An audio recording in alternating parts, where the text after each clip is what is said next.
जय भीम साथियों। डॉक्टर बाबा साहब अम्बेडकर की वेटिंग फॉर वीज़ा किताब में उन्होंने जो समाज में अस्पृश्य समाज में पैदा होने की वजह से जो कठिनाइयाँ, जो दर्द भरे अनुभव उन्होंने खुद ने लिए और उन्होंने दूसरों के अनुभव देखे, उन पर आधारित ये किताब है। ये किताब में कुछ कहानियाँ उन्होंने जो घटित है वो कहानियाँ दी है और वही कहानियाँ मैं आपको इस किताब से पढ़कर सुनाने वाला हूँ एक-एक करके। तो पहली जो है ये बचपन में दुःस्वप्न बनी कोरेगाँव की यात्रा। हमारा परिवार मूल रूप से बॉम्बे प्रेसिडेंसी के रत्नागिरी जिले में स्थित दापोली तालुके का निवासी है। ईस्ट इंडिया कंपनी का राज शुरू होने के साथ ही हमारे परिवार के लोगों ने वंश परंपरागत जो व्यवसाय थे उनको छोड़कर ईस्ट इंडिया कंपनी की फौज में वह भर्ती हो गए। मेरे पिताजी ने भी परिवार की यही परंपरा के मुताबिक फौज में नौकरी कर ली और वे अफसर की रैंक तक पहुंच गए। सूबेदार के पद पर पहुंचे तब वे सेवानिवृत्त हुए। सेवानिवृत्ति के बाद मेरे पिताजी परिवार के साथ दापोली गए ताकि वह अपना परिवार लेकर वहाँ बस जाए। लेकिन कुछ ऐसी वजह सामने आई जिनकी वजह से उन्होंने अपना मन बदल दिया। परिवार दापोली से सातारा में आ गया जहाँ हम 1904 तक रहे। मेरी याददाश्त के मुताबिक यह घटना 1901 की है जब हम सातारा में रहते थे। मेरी माँ की तब तक मौत हो चुकी थी और पिताजी सातारा जिले में ही खाटो तालुके के कोरेगांव में खंजाची की नौकरी पर थे। वहाँ पर बॉम्बे की सरकार अकाल पीड़ित किसानों को रोजगार देने के लिए एक तालाब खुदवा रही थी। अकाल की वजह से हजारों लोगों की मौत तब तक हो चुकी थी।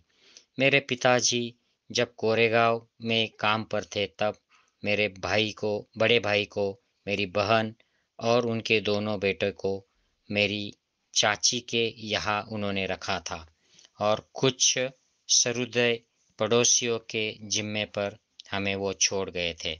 मेरी बहन की तब तक मौत हो चुकी थी। मेरी काकी जो थी वह एक भली औरत थी लेकिन हमारी खास मदद नहीं कर पाती थी। वह शारीरिक तकलीफ़ों से जूझ रही थी जिससे वह बिना किसी के सहारे चल फिर नहीं सकती थी। अक्सर उन्हें उठाकर ले जाना पड़ता था। मेरी बहनें भी थी, उनकी शादियां हो चुकी थी और वह अपने परिवार के साथ दूर अंतराल पर रहती थी। खाना पकाना यह हमारी सबसे बड़ी समस्या हो चुकी थी। खास करके काकी हमारी जो थी वह शारीरिक असहायता के कारण काम नहीं कर पाती थी। तो हम चार बच्चे स्कूल में भी जाते थे और खुद के लिए खाना भी पकाते थे। हम रोटी नहीं बना पाते थे, इसलिए पुलाव पर ही हम काम चला लेते थे। पुलाव बनाना सबसे आसान हमें लगता था क्योंकि चावल और गोश्त एक साथ मिलाकर इसमें बनाया जाता था और इसमें कुछ ज़्यादा नहीं करना पड़ता था। मेरे पिता खजांची थे इसलिए हमें देखने के लिए सातारा से कोरेगांव आना उनके लिए सातारा से आना उनके लिए संभव नहीं हो पाता था। इसलिए उन्होंने चिट्ठी लिखी कि हम गर्मियों की छुट्टियों में खुद उन्हें मिलने के लिए कोरेगांव चले जाए। हम बच्चे यह सोचकर ही काफ़ी उत्तेजित हो गए क्योंकि तब तक हम में से किसी ने भी रेलगाड़ी देखी तक नहीं थी। हमने काफ़ी कुछ तैयारियां की। सफ़र के लिए इंग्लिश स्टाइल के नए कुर्ते, रंग बिरंगी नक्काशीदार टोपी, नए जूते, नई रेशम की किनार वाली धोती, ये सारा खरीदा गया। मेरे पिता ने यात्रा का पूरा पूरा ब्यौरा हमें खत में लिख कर भेजा था और कहा था कि जब निकलेंगे तब उन्हें खत भेजकर बता देंगे कि हम निकल रहे हैं। तो उस तारीख को रेलवे स्टेशन पर हमें लेने के लिए एक चपरासी आ जाएगा और वह हमें कोरेगांव तक ले जाएगा। इसी इंतज़ाम के साथ मैं, मेरा भाई, मेरी बहन के दो बेटे सातारा के लिए चल पड़े और काकी ने पड़ोसियों की मदद से हमें सातारा के स्टेशन पर छोड़कर अ, आने की व्यवस्था की और हमारी देखभाल का वायदा भी पड़ोसियों ने उनकी काकी की देखभाल का वायदा भी पड़ोसियों ने किया। रेलवे स्टेशन हमारे घर से 10 मील था, तो हमने वहाँ जाने के लिए तांगा किया था। हम नए कपड़े पहनकर खुशी से झूम रहे थे और काकी हमें जाते देखकर दुख से रो रही थी। हम स्टेशन पहुँचे तो मेरे बड़े भाई ने टिकट निकाला और मुझे और बहन के बेटे को रास्ते में खर्च करने के लिए 2-2 आने दे दिए। हम फौरन शाहकर्च हो गए और पहले नींबू पानी की बोतल खरीदी। कुछ देर बाद गाड़ी ने सीटी बजाई। हम जल्दी से गाड़ी पर चढ़ गए ताकि गाड़ी छूट न जाए। हमें कहा गया था कि मसूर में उतरना है, जो कोरेगांव के सबसे नज़दीकी का स्टेशन है। ट्रेन शाम को 5 बजे मसूर में पहुंची। हम अपने सामान के साथ ठीक से उतर गए। कुछ ही मिनटों में ट्रेन से उतरे सभी लोग अपने अपने ठिकाने की ओर चले गए। हम 4 बच्चे प्लेटफॉर्म पर ही रह गए। हम अपने पिता या उनके चपरासी का इंतजार करते रहे। काफ़ी देर बाद भी कोई नहीं आया। घंटा भर बीतने लगा तो स्टेशन मास्टर हमारे पास चलकर आया। उसने हमारा टिकट देखा और पूछा, तुम लोग क्यों रुके हो? हमने बताया कि हमें कोरेगांव जाना है और हम अपने पिता या उनके चपरासी का इंतजार कर रहे हैं। हम नहीं जानते कि कोरेगांव कैसे जाना है। हमने कपड़े लत्ते अच्छे पहने हुए थे और हम बातचीत भी अच्छे से कर रहे थे, तो कोई नहीं जान सकता था कि हम अस्पृश्यों के बच्चे हैं। इसलिए स्टेशन मास्टर को यह पक्का यकीन हो गया कि हम ब्राह्मणों के बच्चे हैं। वो हमारी परेशानी से काफ़ी दुखी हुए। लेकिन आम तौर पर हिंदुओं में जैसा बर्ताव रहता है, स्टेशन मास्टर ने हमें पूछ ही लिया कि हम कौन हैं। मैंने बिना झिझक सोचे समझे बता दिया कि हम महार हैं। उस वक्त बॉम्बे प्रेसिडेंसी में महार अस्पृश्य माने जाते थे। वह दंग रह गया। अचानक उसके चेहरे का रंग बदल गया। हम उसके चेहरे पर वितृष्णा का भाव साफ साफ देख सकते थे। वह फौरन अपने कमरे की ओर चला गया और हम वही के वही खड़े रह गए। 20-25 मिनट बीत गए। सूरज डूबने ही वाला था। हम हैरान परेशान हो गए। यात्रा की शुरुआत में जो हमें खुशी थी वह सारी काफूर हो चुकी थी। हम उदास होने लगे। करीब आधे घंटे के बाद स्टेशन मास्टर फिर से हमारे पास आया और हमसे पूछने लगा कि तुम लोग क्या करना चाहते हो। हमने कहा कि अगर कोई बैलगाड़ी किराए से मिल जाए तो हम कोरेगांव को चले जाएंगे और अगर बहुत दूर ना हो तो हम पैदल चले जाएंगे। वहाँ किराए पर जाने के लिए कई बैलगाड़ियाँ थी, लेकिन स्टेशन मास्टर से हमने जो कहा था कि मैं हम महार है, तो यह बात गाड़ी वालों ने भी सुन ली थी और कोई भी अछूतों को ले जाकर अपवित्र होने को तैयार नहीं था। हम दुगना किराया देने को तैयार थे, लेकिन पैसों का लालच भी काम नहीं कर पाया। हमारी ओर से बात कर रहे स्टेशन मास्टर को समझ में नहीं आ रहा था कि क्या करे।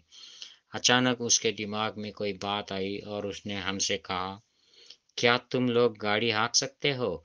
हम फौरन बोल पड़े कि हाँ, हम गाड़ी हाँक सकते हैं। यह सुनकर गाड़ी वालों के पास गया और उसने कहा कि तुम्हें दुगना किराया मिलेगा और गाड़ी वे खुद चलाएंगे। गाड़ीवान खुद गाड़ी के साथ पैदल चलता रहा। एक गाड़ी वाले को एक गाड़ी वाला राजी हो गया। उसे दुगना किराया मिल रहा था और वह अपवित्र होने से भी बचने वाला था। शाम करीब 6:30 बजे हम चलने के लिए तैयार हुए, लेकिन हमारी चिंता यह थी कि यह यह आश्वस्त होने के बाद ही स्टेशन छोड़ा जाए कि हम अंधेरा होने से पहले अपने मुकाम पहुंच जाए। हमने गाड़ी वाले से पूछा कि क्या कोरेगांव कितने दूर है और कितनी देर में वहां पहुंच जाएंगे। उसने बताया कि 3 घंटे से ज़्यादा नहीं लगेगा। उसकी बात पर यकीन करके हमने अपना सामान गाड़ी में डाला और स्टेशन मास्टर को शुक्रिया कहकर हम गाड़ी में चढ़े। हम में से एक ने गाड़ी संभाली और हम चल पड़े। गाड़ीवान बगल में पैदल चल पड़ा। स्टेशन से कुछ दूरी पर एक नदी थी, बिल्कुल सूखी। उसमें कहीं-कहीं पानी के छोटे-छोटे गड्ढे थे। गाड़ी वाले ने हमें कहा कि यहीं रुककर खाना खा लेना चाहिए, वरना रास्ते में कहीं पानी नहीं मिलेगा। हम राज़ी हो गए। उसने किराए का कुछ हिस्सा हमसे माँगा। मेरे भाई ने उसे पैसे दिए। वह गाँव में चला गया ताकि खाना खाकर वो वापस लौट आए। हमें भूख लगी थी। काकी ने जो खाना भिजवाया था, हम वही खाना खाने के लिए बैठ गए।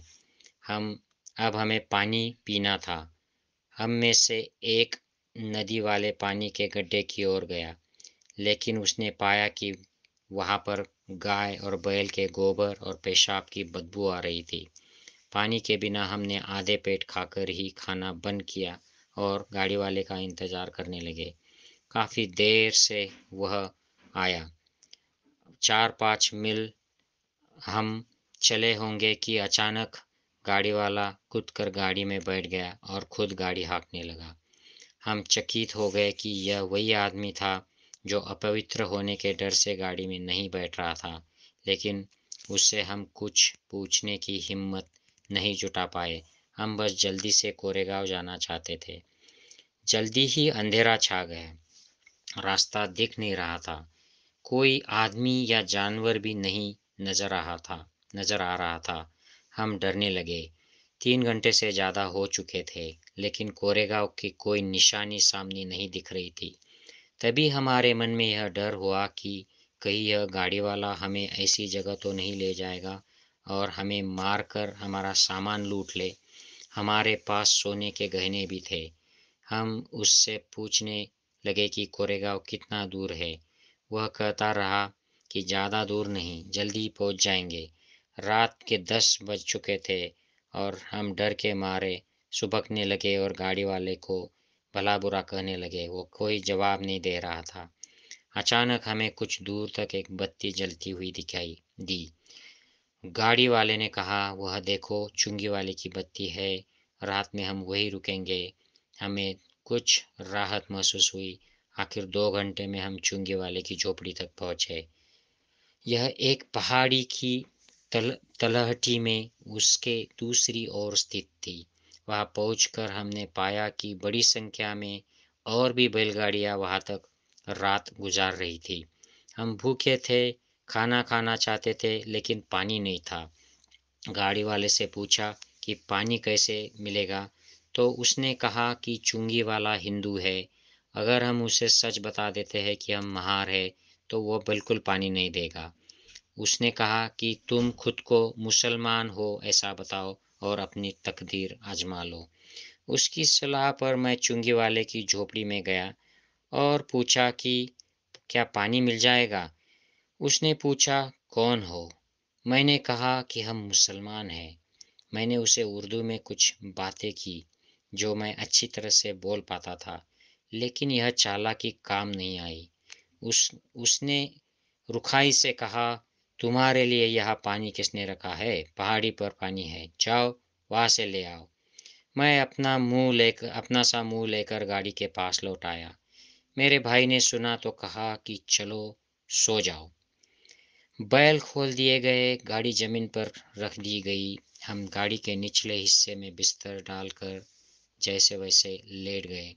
मेरे दिमाग में चल रहा था कि हमारे पास भोजन है, हमारे पेट खाली है, पेट में चूहे दौड़ रहे हैं, लेकिन पानी के बिना हम भूखे सो रहे हैं। और पानी इसलिए नहीं मिल रहा है क्योंकि हम अछूत हैं। मैं यही सोच रहा था कि मेरे भाई के मन में एक आशंका उभर आई। उसने कहा कि हमें एक साथ नहीं सोना चाहिए। रात में कुछ भी हो सकता है, इसलिए एक बार में 2 लोग सोएंगे और 2 लोग जागेंगे। इसी तरह पहाड़ी के नीचे हमारी रात कटी। सुबह के 5 बजे गाड़ीवान आया और कहने लगा कि हमें कोरेगांव के लिए चल देना चाहिए। हमने मना कर दिया और उसे कहा कि 8 बजे को चलेंगे। हम कोई जोखिम नहीं उठाना चाहते थे। वह कुछ नहीं बोला और आखिर में हम 8 बजे चले। 11 बजे तक कोरेगांव पहुँचे। मेरे पिताजी हम लोगों को देखकर हैरान हो गए। उन्होंने कहा कि उन्हें हमारे आने की कोई सूचना नहीं मिली। हमने कहा कि हमने चिट्ठी भेजी थी। बाद में पता चला कि मेरे पिताजी के नौकर को चिट्ठी तो मिली थी, लेकिन वह पिताजी को चिट्ठी देना भूल गया था। इस घटना की मेरे जीवन में काफ़ी अहमियत है। मैं तब सिर्फ 9 साल का था। इस घटना की मेरे दिमाग पर अमिट छाप पड़ी। इसके पहले भी मैं जानता था कि मैं अछूत हूँ और अछूतों को कुछ अपमान और भेदभाव सहना पड़ता है। मसलन स्कूल में मैं अपने बराबरी के साथियों के साथ नहीं बैठ सकता था। मुझे एक कोने में अकेला बैठना पड़ता था। मैं यह भी जानता था कि बैठने के लिए मैं अपने बैठने के लिए एक बोरा रखता था और स्कूल की सफाई करने वाला नौकर वह बोरा नहीं छूता था क्योंकि मैं अछूत हूँ। मैं बोरा रोज घर ले जाता था और अगले दिन फिर से उसे वापस ले आता था। स्कूल में मैं यह भी जानता था कि ऊंची जाति के लड़कों को जब प्यास लगती तो वो मास्टर की अ, परमिशन लेकर नल पर जाते और अपनी प्यास बुझाते। मेरी बात बिल्कुल अलग थी। मैं नल को छू नहीं सकता था, इसलिए मास्टर की इजाज़त के बाद भी चपरासी का वहाँ होना बिल्कुल ज़रूरी था। अगर चपरासी ना हो, तो मुझे प्यासा ही रहना पड़ता था। घर में मेरे कपड़े बड़ी बहन धोती थी। सातारा में धोबी नहीं थे, ऐसी बात नहीं थी। हमारे पास धोबी के लिए पैसे नहीं थे, यही ये बात भी नहीं थी। हमारी बहन को कपड़े इसलिए धोने पड़ते थे क्योंकि हम अस्पृश्यों का कपड़ा कोई धोबी नहीं धोता था। हमारे बाल भी बड़ी बहन ही काटती थी क्योंकि कोई नाई हम अस्पृश्यों के बाल नहीं काटता था। मैं यह सब जानता था, लेकिन उस घटना से मुझे ऐसा झटका लगा जो मैंने पहले कभी महसूस नहीं किया था। उसी से मैं छुआछूत के बारे में सोचने लगा। उस घटना के पहले तक मेरे लिए सब कुछ सामान्य सा था, जैसा कि सवर्ण हिंदुओं और अछूतों के साथ आम तौर पर होता है। तो साथियों, ये उनके जीवन की सत्य कथा थी। और भी कुछ कथाएँ हैं, मैं अगले पार्ट्स में आपके लिए रीड आउट करूँगा और पोस्ट करूँगा। जय भीम साथियों।